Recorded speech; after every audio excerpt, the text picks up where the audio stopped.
Well, good morning, folks.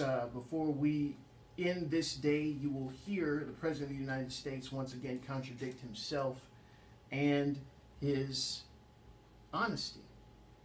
President yesterday was taken aback whilst riding on Air Force One going somewhere or another. He got the word that CNN had obtained an exclusive audio recording.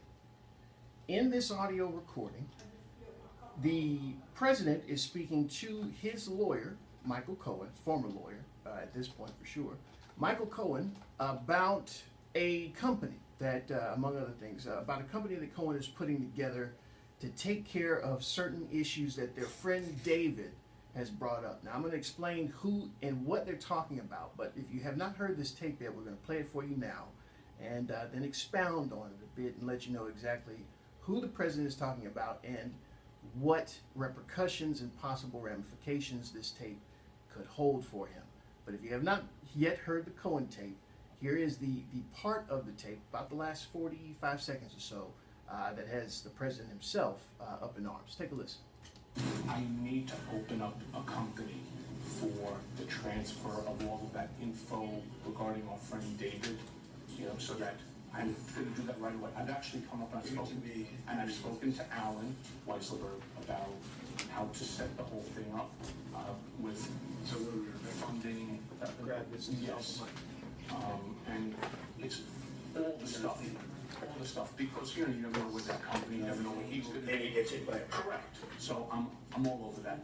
And I spoke to Alan about it when it comes time for the financing, which will be, Listen, we're financing. we'll have to pay you. So, no.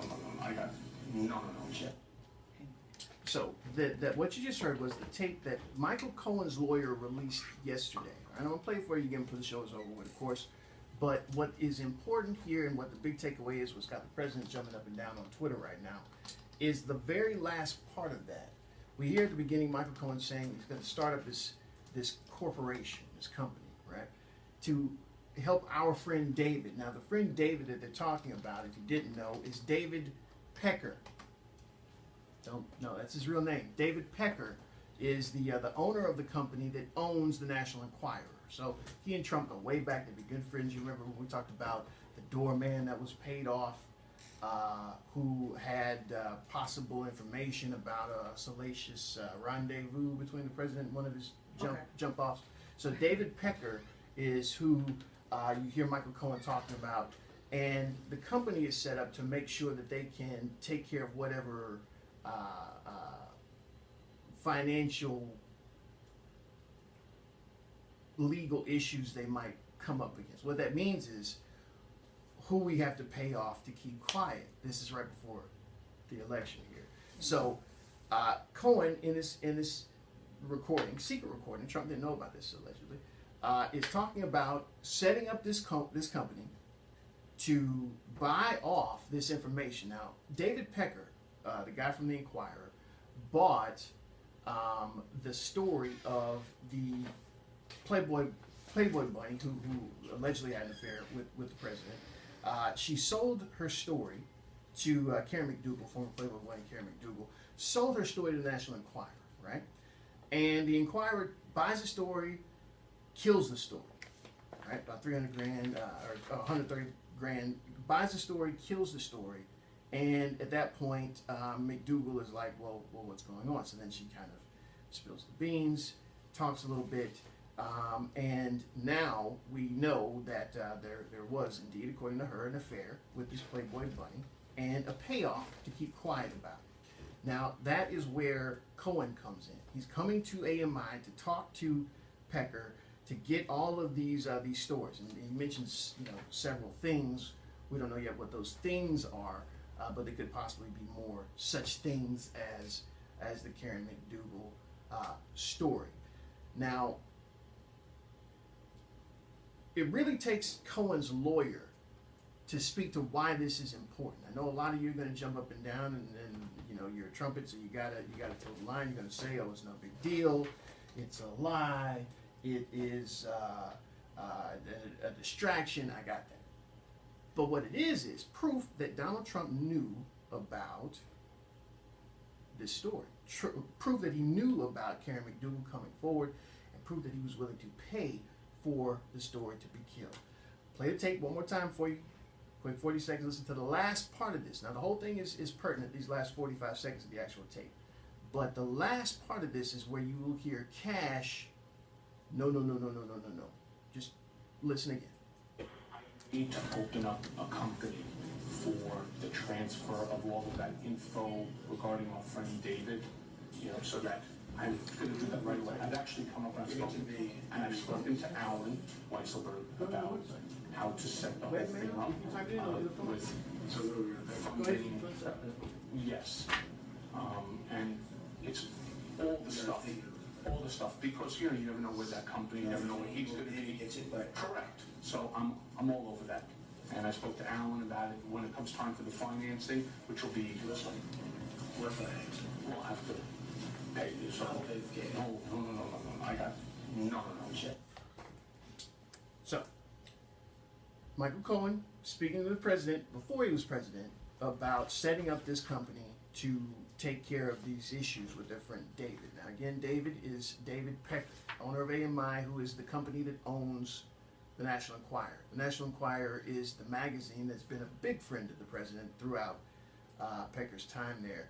They go way back. But also the company, the magazine that's responsible for paying off the doorman, paying Karen McDougal for her story and killing it, and then just having overall positive pieces, spin and whatnot about the president in their magazine. So that is what the big bombshell was. Of course, the president responded in his favorite means of response to you, his American public, by jumping on Twitter. Now, this time around, he wasn't as boisterous, no all caps this time, but he did make it seem as though he was betrayed by Cohen. He felt like it was sad that Cohen would record a client, especially in dealings having to deal with covering up extramarital affairs. I mean, how could he? How dare? How dare he Tell his business. betray the president's trust like that? But newsflash, trumpets, before you call in and try to indict Michael Cohen, that was not illegal. It was unethical, yeah, but not illegal. So he was well within his rights to have that conversation recorded. Now I want you to hear from Lanny Davis. Lanny Davis is Cohen's lawyer, talking about why this is important and why these recordings should not just be looked over as just another salacious piece of distraction that the media drums up. Listen to Lanny Davis from this morning speaking to ABC's George Stephanopoulos. It's about truth. So if Mr. Trump lied about would versus would not and what he said to Putin, he lied about denying that he knew anything about the McDougal issue, and we know from the tape that he did know. He lied almost about everything, including the message as to what happened in the Trump Tower meeting, which Giuliani ultimately had to admit. This is about truth versus lying, and ultimately Donald Trump is going to be done in by the truth. Ultimately, Donald Trump is going to be done in by the truth. Now, we've had to deal with his perception or definition of the truth in the recent weeks when we were talking about would versus wouldn't. He'd say what he meant to say when he was saying what he said when he was meeting with the Russian president. He had no reason to think that they would attack elections. He had to quickly backtrack that after members of his own party came out against him furiously. But you see how he plays fast and loose with what is truth, what is fact, what actually happened and what didn't happen. Davis goes on to talk about that last part. Remember I told you to pay attention to that last part of the recording. He talked about cash. Now, trumpets are saying that he said don't pay cash in the recording, right? Mm-hmm. He released, see how crazy this is, right? Yeah. He released a transcript. No, the president released a transcript of that recording, which was made in secret by Michael Cohen, hours after it was released, rather. The White House, the President of the United States dwelling, which is funded by taxpayer dollars, the White House, released this transcript, purportedly, transcribing what exactly was said in that recording, as if that would make it better. Rudy Giuliani did not sleep at all last Rudy has lost a few twigs of hair that he has on his head after all this is going on. So the big argument here is that the president said, don't pay with cash at the end there, right? That's the big crux of this whole, well, he said don't pay with cash. He said don't pay with cash. Cash was in his right. The point is, before we get into all that, because I know you guys are loaded to fire that at me, and you know who you are. The point is, this is proof that the president knew full well about the dealings with not only Pecker, but specifically this Playboy model who alleged an affair with the president. That's important because this is all a testament of what Lanny Davis just said. What is truth, what is not truth. And the president has been messing with you guys' head who follow him for years now. Pecker, speaking of years, Pecker was one of his main supporters and contributors for his 2000 campaign. Despite the lie he told about winning on his first time, he actually did run for president in 2000 and didn't win his nomination. So their relationship goes way back. And again, this is a testament on character versus actually breaking laws and being a criminal, but character and how that adds up and stacks up to the rest of his job as president. Davis went on to talk about that little snippet about cash and why that matters and how that contradicts what the president had previously said. This is Pecker speaking with Chris Cuomo on CNN, who broke this sound. Everybody heard just now Donald Trump say the word cash, after Michael Cohen mentioned financing, when Mr. Giuliani and Mr. Trump, through Mr. Giuliani, accused my client, Mr. Cohen, of saying the word cash. And I posted a tweet at the time, and I said, wait for the tapes.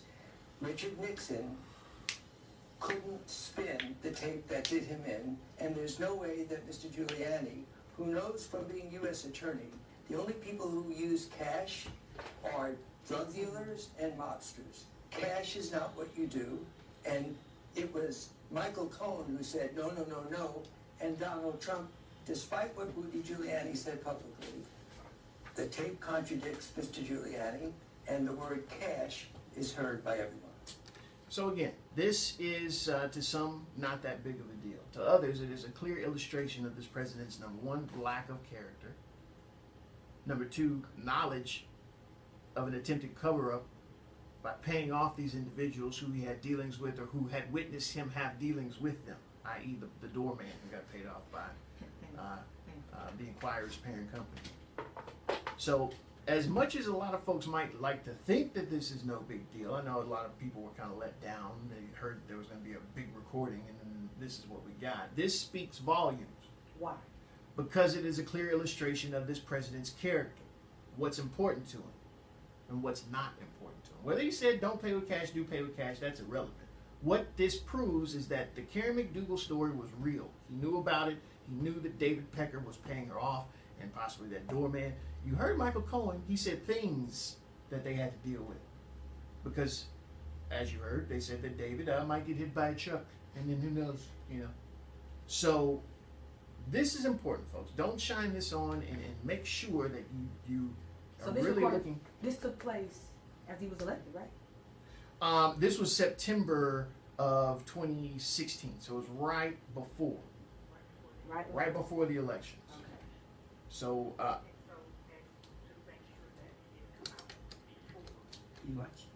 right, to make sure that this was not a bombshell that derailed the actual election process. And there's a lot of things that come up right before the elections. It's another thing that he's trying to clean up, he's trying to take care of. The Stormy Daniels payment, right before the elections cycle, or the campaign cycle. So there's a lot to unpack here, but I just want to make sure that you guys heard that and that you were aware of who these folks were talking about. Some folks might not have explained that properly. So again, Michael Cohen released this recording via his lawyer, talking about setting up this company to take care of certain issues that the now president might have, dealing with their friend David Pecker from the National Enquirer's parent company, the owner of the Inquirer, American Media Incorporated. This is important because Pecker bought the exclusive rights to the story of Karen McDougal. Karen McDougal, the former Playboy bunny who had an affair with the president, allegedly.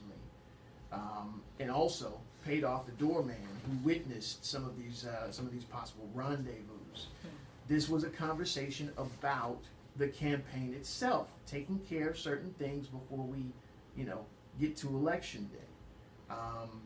And it really looks like Cohen is working by proxy for the campaign in this when he's kind of having to deal with all this for the president by being his attorney. So, what do you think about it? Do you think it's a clear depiction of the president and how he views truth? Funny thing about that too, and I thank you for bringing this to my attention, Ms. Judy. When he's talking to he was talking about the $20 billion in funding he's now offering to. Okay. And there's a $12 billion safety net that he's trying to extend out to farmers who are now being hurt via his sanctions that he's his tariffs that he's placed on China and other foreign countries. So he's making this speech talking about this $12 billion, trying to make himself feel like a hero. But listen to what he says about fact, about reality itself. Some folks are comparing this to George Orwell from the speech yesterday, but just listen to what this president says about what you see and what you hear, and whether or not you should believe your lying eyes. Just listen to your president. Just remember, what you're seeing and what you're reading is not what's happening. And I'll tell you, I have so many people that are so afraid, because we have to make our country truly great again. Okay, you got trailed off there at the end there, but did you hear the first part of this? What does this even mean to you? Listen again, one more time. Just remember, what you're seeing and what you're reading is not what's happening. And I'll tell you, I have so many people that are so afraid, because we have to make our country truly great again. Remember? What you're seeing and what you're hearing, what you're reading, is not happening. It's not what's happening. It's not what's happening. What? So when people say it's Like a cult, that's the kind of stuff they're talking about. What you're seeing and what you're hearing is not what's happening. don't pay attention to that man behind the curtain. Isn't that? Yeah. I am off. And so don't pay attention to and the 20 billion.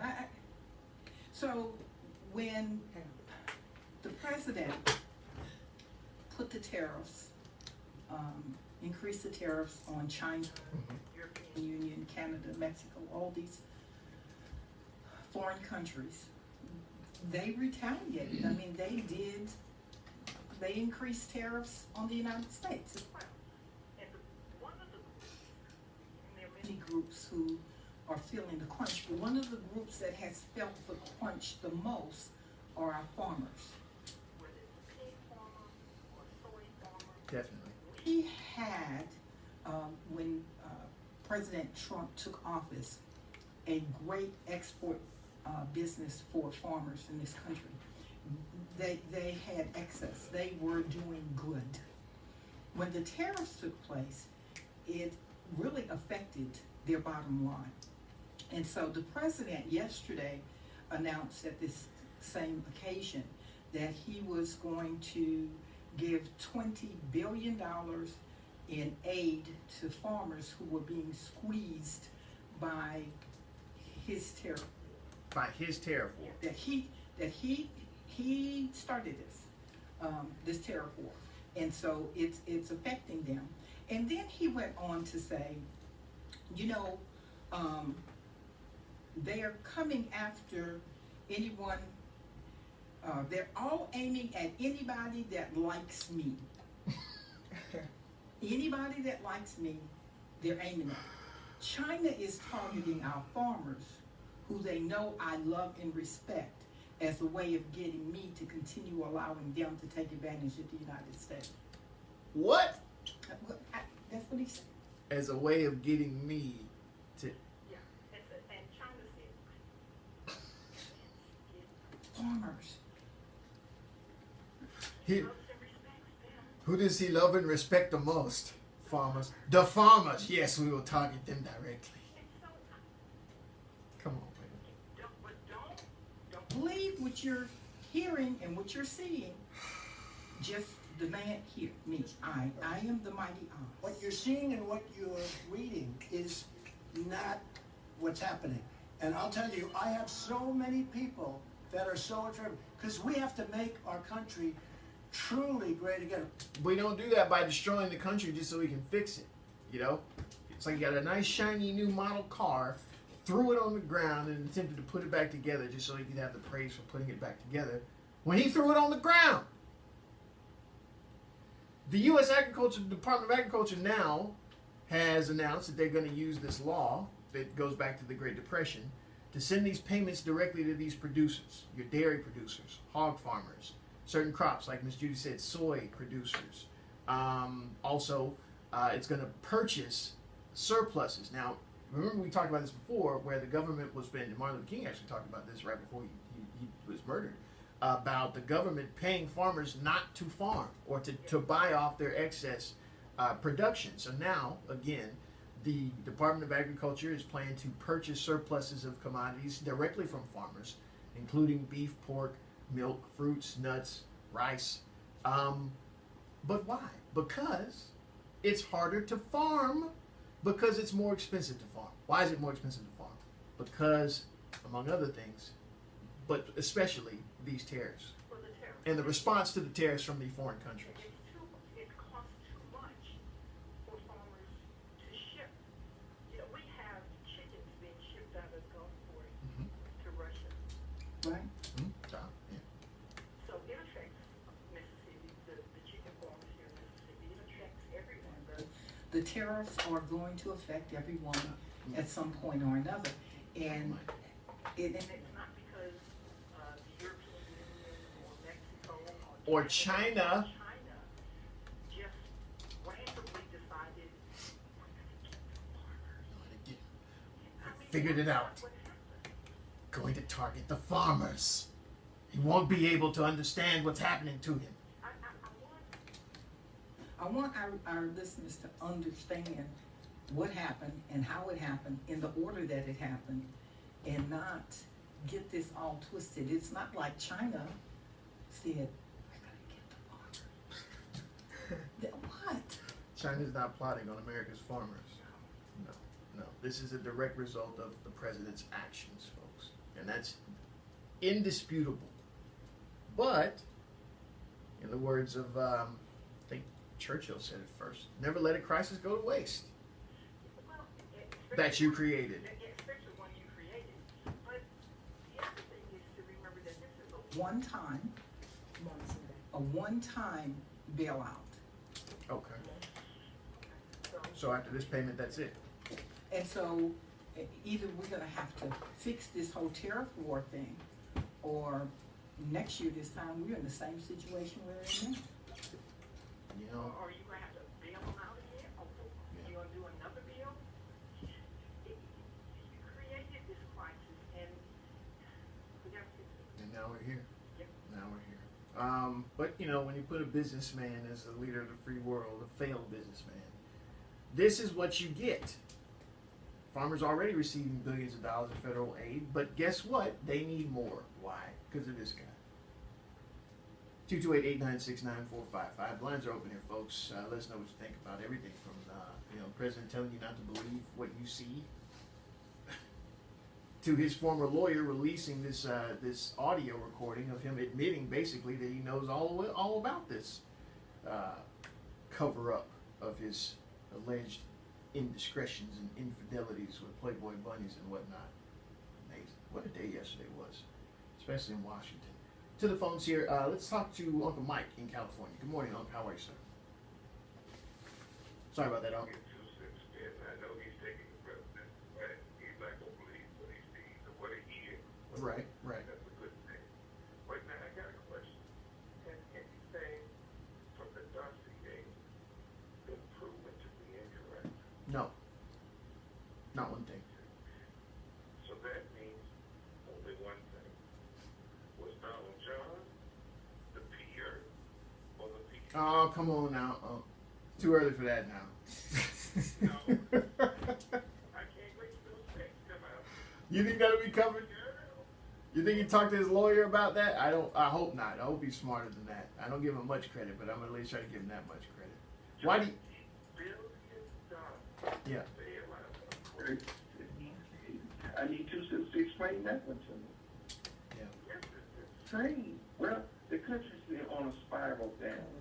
So, like we told everybody, it's coming. I mean, the obvious is coming every time. The things that he's doing were done.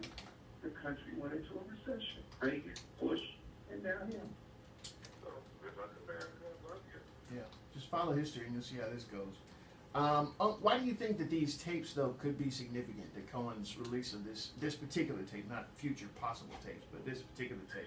This is only one Of a dozen tapes. Right. This is just the icing on the cake. We have got good stuff in the nitty-gritty. You know, From what I've been listening on the news, that it's some kind of legal maneuver to say that, okay, now we released the tape, so Cohen, you don't have anything to bargain with. But I really don't think that's true. Well, of course, he's been so close to the president. He knows more about what legal things that the president has done. I think he's going to be very involved in that stuff. So it's going to be very interesting. They're charged against him. Yeah. Yeah. And everything. He goes income, you know, and as a lawyer, if you can't do what you were trained to do, what can you do? Yeah. Yeah. You spend a fortune on learning how to do what you do. So I get you. I've seen it happen before. People lose their licenses and so forth. They just, you know, they struggle to make ends meet because they can't do anything else. Yeah, yeah. Well, it was a bold step, and I appreciate you calling. Bold step for Cohen to come forth like this. But you know, after Trump said that he wasn't going to flip, all of you should have known he was going to flip. Really and truly, that's how I'm basing how I gauge this presidency from now on. Whatever he says is happening or not happening, you look for the opposite of that. Now, Unc just told you, hey, you know, after all this stuff that these last presidents did, that this president's doing, we hit some hard times. You need to prepare for that. Now, juxtapose that with what the president said in front of those veterans yesterday when he told you to not believe your lying eyes or your lying ears, when he said that this country, this economy is doing better than it's ever done before. You know, be cautious. Understand what he says is usually the opposite of what he means. Like in Russia, he admitted it. Said would, but I was meaning to say wouldn't, but I said would. But what I meant to say was wouldn't. See what had happened to us. I was, you know, you were there, you heard. Seriously, this is my rule of thumb dealing with this guy from now on. Whatever he says is, Just get the opposite. I'm thinking the opposite of that. Definitely. 228-896-9455. Let's go to Biloxi and talk to Kemp. Good morning, Kemp. hey, good morning, Will. Good morning. Julie, hi there. Hey, Kim. Sunshine. Listen, I wanted to shout out Cuomo real quick. Chris Cuomo. And let me just tell y'all, for most of y'all probably know who he is, the audience I'm talking to now. He's the last bastion of hope when it comes to journalism, and I'll explain why. Okay. He's one of the only journalists that I've seen that can challenge in real time the garbage that comes out of defendants for Trump. If you YouTube some of the interviews he did with Kellyanne Conway, he's the only one that can keep up with that young lady. Yeah, he's good. I mean, let me know if I'm getting close to the bumper review because I can't hear it on the phone. Oh, you good, you good. Keep going.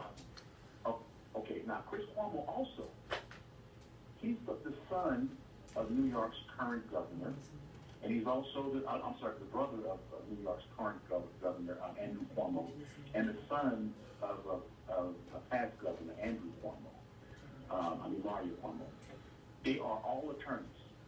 And Chris Cuomo played this thing like a flute last night. And the reason why he kept telling this audience, now, I don't know what he's saying right there, cash or check. He knows exactly what was said. I think he was protecting his future information that's going to come into him. I've been following this young man's career for a long time. quite frankly, he's about one of the last journalists I can stand and listen to. Well, From the left or right. Yeah. plant. This dude is straight down the middle, and I just wanted to expound on that a little bit with you guys. Yeah, I think so too, Kemp. But what is to you significant about this recording being released and the timing of it? Again, Chris Cuomo is an attorney. Trump will spin this, and they are spin gods over there in Trump world. Let me just tell you, I think the most significant thing in that about this tape is credibility. The fact that it established past statements that contradict what they're saying now. In other words, Hope Hicks, she was the campaign manager. When she came out and said openly that there was no relationship with Mr. McDougal, we don't know.